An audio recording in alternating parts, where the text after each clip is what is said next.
Bonjour, très heureuse de vous retrouver pour ce nouveau JT. Nous sommes le mercredi 6 juillet 2016. Voici les titres que nous allons développer. On a comptabilisé 146 accidents de chasse en France pour cette saison. Un chiffre forcément trop important. La Haute-Savoie a été marquée par un drame mortel en décembre. La préfecture et la fédération de chasseurs ont adopté une nouvelle réglementation pour gagner en sécurité. Elle a été présentée à la presse ce matin. Le choc Allemagne-France est très attendu, mais à Évian, la rencontre est encore plus surveillée. Les champions du monde en titre sont en effet installés sur les bords du Léman depuis le début de la compétition. Sébastien Germain est allé y faire un petit tour. Enfin, toute la semaine, nous parlons jardinage collaboratif dans la série de la rédaction. Ce soir, petit tour au jardin partagé de Chambéry.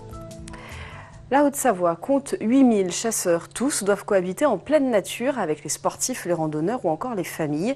Une cohabitation difficile qui peut aller jusqu'à l'accident mortel. On se souvient de ce drame de chasse au mois de décembre dernier dans le Semnoz.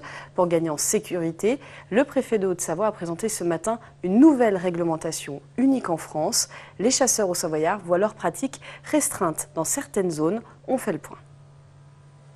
En 2015, 146 accidents de chasse ont eu lieu en France. 10 ont été mortels. Parmi eux, le drame de Quintal. Gaël, 43 ans, est tué d'une balle dans la tête alors qu'il se promène dans le Semnoz avec sa femme. Depuis, les services de l'État et la Fédération départementale des chasseurs ont travaillé à une nouvelle réglementation. 3000 hectares du département, en rouge sur la carte, sont tout simplement interdits à la chasse. Ils s'ajoutent aux réserves de chasse déjà existantes. La Haute-Savoie est un département où il y a, qui prend 10 000 habitants de plus par an. Donc les schémas des années 90 étaient aujourd'hui dépassés. Effectivement, des mesures territoriales très importantes, novatrices, qui en gros permettent de considérer que sur certains territoires qui sont d'ores et déjà des parcs urbains ou des annexes de la ville, parce qu'ils sont très fréquentés, on ne chassera plus. Sont concernés une partie du Semnoz, du Mont-Verrier, le lac de Passy-Salanches, une partie de la vallée de l'Arve, du Gifre ou encore la passerelle de Cusy. La nouvelle réglementation crée aussi des zones oranges. La chasse y sera interdite le dimanche à partir de 11h30. Un effort des chasseurs qui réalisent la moitié de leur prélèvement ce jour-là. Ça ne veut pas dire que les randonneurs le dimanche matin ne pourront pas se promener. D'accord, parce que le chasseur est responsable de ses actes, mais le dimanche après-midi, il n'y aura absolument aucune chasse avec les armes. Les chasseurs pourront se promener s'ils veulent promener leurs chiens, etc., mais pas d'armes. C'était très dur, si vous voulez. Moi, l'ensemble de mes 8000 chasseurs, ils trouvent que là, il y a une certaine liberté qu'ils n'ont plus. D'accord ? Et ce sont aussi des gens qui sont propriétaires de fonciers, de forêts, etc. Ils se disent, mais après tout, pourquoi on m'empêche d'aller chasser sur cet après-midi à tel et tel endroit ? Mais je crois ils ont fait preuve, et ça je tiens vraiment à souligner, les chasseurs ont fait preuve de réelle responsabilité. Parallèlement à ce nouveau zonage, près de 3000 chasseurs, les chefs d'équipe principalement, recevront une formation d'ici septembre.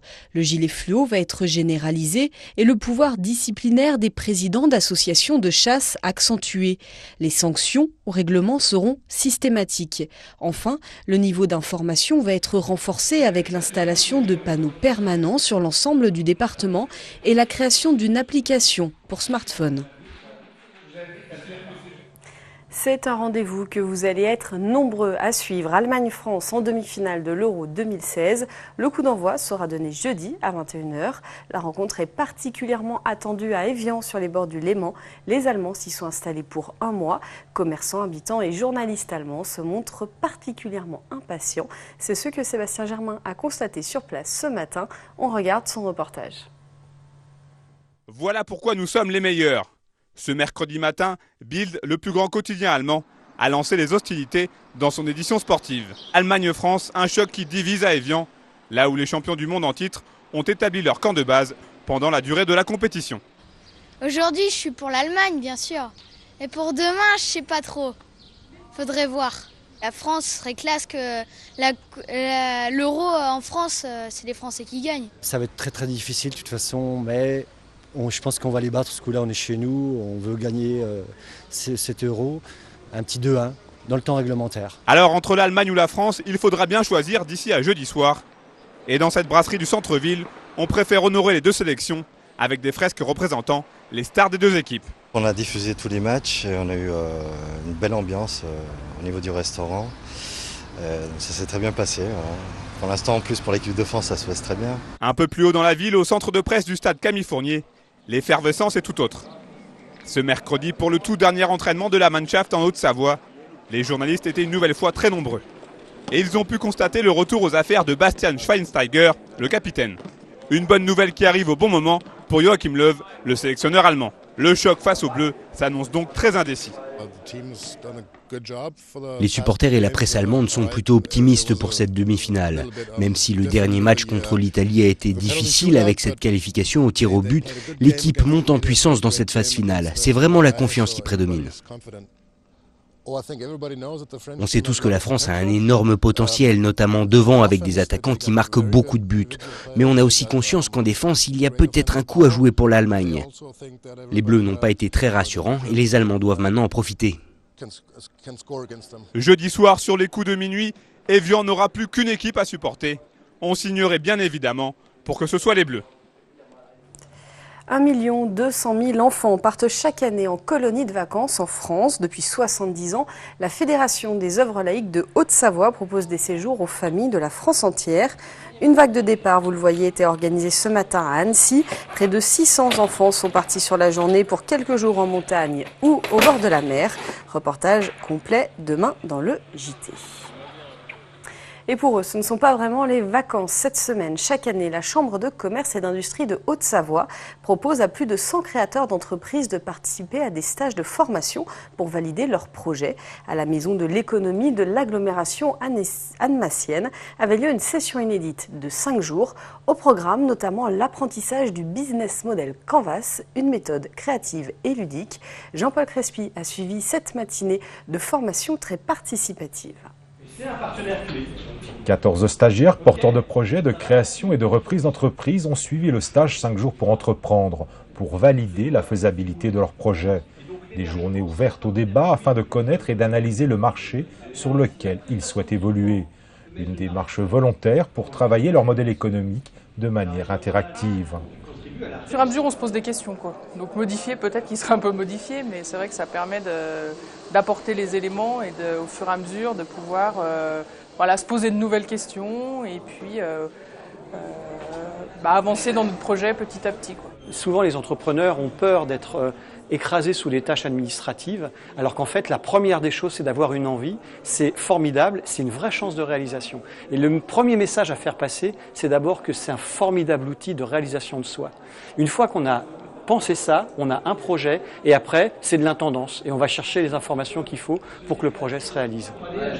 Ce stage marque le renouveau du partenariat entre la CCI de Haute-Savoie et la Maison de l'économie et du développement de l'agglomération annemassienne. On ne peut avoir que de belles entreprises qu'à partir du moment où on a des gens bien formés, on a des collaborateurs de qualité, mais il faut les accompagner, il faut les amener à se former, et les entreprises ont tout intérêt, quand elles sont plus importantes ou moins importantes, peu importe, ou même quand elles se créent, bien sûr, de travailler sur le modèle de la formation. C'est la base de tout, c'est en formant les gens qu'on tire l'intelligence vers le haut, c'est en tirant l'intelligence vers le haut que l'on aura forcément des nouveaux produits, des nouvelles entreprises. Je crois que dans ce département et aussi dans ce Genevois où nous sommes aujourd'hui, il y a des pépites, il y a des rubis qui vont émerger dans les années futures. Ce stage leur a permis de découvrir différents sujets de manière pédagogique et pratique et de leur apporter tous les outils pour mener à bien leur étude de marché. En Haute-Savoie, 95% des créations d'entreprises se développent au-delà des 3 premières années. Vous le savez, la fête du lac d'Annecy aura lieu le 6 août prochain. Près de 100 000 personnes sont attendues. Pour les accueillir au mieux, l'organisation recrute près de 300 bénévoles, accueil, placement des spectateurs, contrôle de billets ou encore logistique. Les postes sont nombreux. Seule condition, avoir 18 ans. Le dossier de candidature est à télécharger sur le site de la mairie d'Annecy. Suite de notre série de la semaine consacrée au jardinage collaboratif. Aujourd'hui, Sébastien Germain nous propose un reportage sur les jardins partagés. Installés le plus souvent en milieu urbain, ces jardins ont le vent en poupe. Ils offrent à leurs propriétaires une véritable bouffée d'oxygène. Bienvenue au paradis. Nous sommes à quelques centaines de mètres de la gare de Chambéry et pourtant, le dépaysement est total. Le jardin du paradis est l'un des 5 jardins partagés de la capitale des Ducs de Savoie. 900 mètres carrés de légumes, de fruits, de plantes et de potagers qui font le bonheur des habitants de la résidence du paradis. Ce jardin, c'est un moment de détente, un grand moment de détente et puis de rencontre avec les gens, les voisins, les gens du quartier. Donc tous les soirs, quand il fait beau, à cette époque-ci, on descend de notre appartement et puis on vient bricoler, on vient jardiner. Créé il y a maintenant 5 ans, ce jardin atypique fait aujourd'hui totalement partie du paysage chambérien.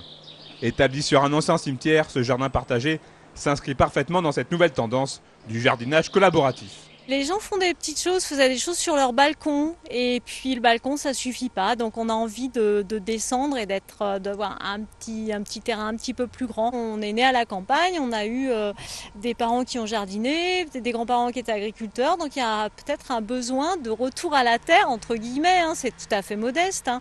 Contrairement à ce que peuvent proposer les incroyables comestibles, les jardins partagés eux sont réglementés et chaque famille a sa propre parcelle, d'où une certaine notion de propriété. Fort heureusement, la convivialité est toujours au rendez-vous. Ça fait pas très longtemps qu'on est dans le quartier, donc voilà. Puis du coup, ça nous permet de faire connaissance avec des personnes du paradis en fait qu'on connaît pas forcément. On a consommé une salade la semaine dernière, et ça fait plaisir.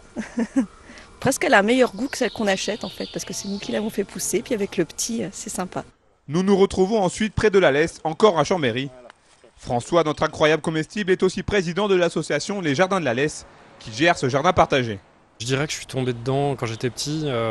Mon père avait un grand jardin, mon grand-père était agriculteur.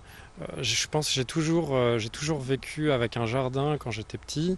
Et puis le fait maintenant d'habiter en appartement, c'est effectivement quelque chose qui me manque. Qui dit jardin dit aussi bien évidemment entretien. Plusieurs fois par semaine, François, accompagné ce soir-là par Claire, inspecte les contours de son jardin. Quand on a un jardin, c'est un petit peu la chasse permanente à la mauvaise herbe. Effectivement, si on le fait quotidiennement, ça allège la tâche. Au fil des années, le jardinage apparaît aujourd'hui de plus en plus comme un simple prétexte pour retisser du lien social. Le tout en alliant l'utile à l'agréable. Et demain, pour le 3e et dernier épisode de cette série, nous nous intéresserons à l'AMAP de Faverges. Elle pratique, elle aussi, le jardinage collaboratif. C'est la fin de cette édition. Merci de votre fidélité à l'information sur 8 Mont-Blanc. Merci à toute l'équipe. Tout de suite, vous retrouvez Emmanuel Jaude pour le JT Montagne. Quant à nous, on se retrouve demain pour le JT. Passez une très belle soirée.